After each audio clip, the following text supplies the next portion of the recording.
Kylian Mbappe football বিশ্বে বর্তমানে সময়ের সেরাদেরই একজন। গ্লোব সাকারের বর্ষসেরা অ্যাওয়ার্ডের প্রথম ইউরোপীয় এডিশনে বর্ষসেরা ফুটবলার হয়েছেন দিন দুয়েক আগে। নিজ শহর প্যারিসের ক্লাব পিএসজি ছেড়ে রিয়াল মাদ্রিদে যাচ্ছেন তিনি। তবে সবকিছু মিলিয়ে ফুটবল প্রেমী ছেলে বুড়ো সকলের কাছেই এখন আলোচনার কেন্দ্রবিন্দুতে এই এমবাপ্পে। 48 ম্যাচে 44 গোল আর 10 অ্যাসিস্টে পিএসজির হয়ে বড় ভূমিকা রাখায় বর্ষসেরা পুরস্কার পান এমবাপ্পে। সম্প্রতি স্কাই ইতালিতে দেওয়া এমবাপ্পের দল বদলের প্রশ্নে তৈরি হয়েছে নতুন করে ধোঁয়াশা। এমবাপ্পের ভবিষ্যৎ গন্তব্য কোথায় হতে যাচ্ছে এই বিষয়ে ভক্তদের আগ্রহের মাঝে এসি মিলানের কথা বলেছেন এমবাপ্পে। এসি মিলানের হয়ে খেলতে চান তিনি। এই ফরাসি তারকা আরও বলেন, তিনি এবং তার পুরো পরিবার এসি মিলানের বড় সমর্থক।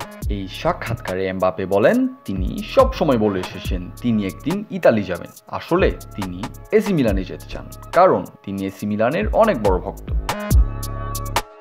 এদিকে এমবাপ্পের বেতন বোনাস আটকে দিয়েছে পিএসজি, এমনটাই বলেছে ফরাসি সংবাদ মাধ্যম লা কিপ। এক প্রতিবেদনে এসেছে এপ্রিল মাসের বেতন দেওয়া হয়নি এমবাপ্পেকে। একই সাথে গত ফেব্রুয়ারিতে যে বোনাস পাওয়ার কথা ছিল তার, সেটাও আটকে দিয়েছে পিএসজি। ফলে আইনজীবী শরণাপন্ন হয়েছেন বিশ্বকাপ জয়ী এই তরুণ। তবে এর মাঝে এত বছর পিএসজিতে খেলার জন্য ক্লাবকে ধন্যবাদ জানিয়েছেন কিলিয়ান এমবাপ্পে।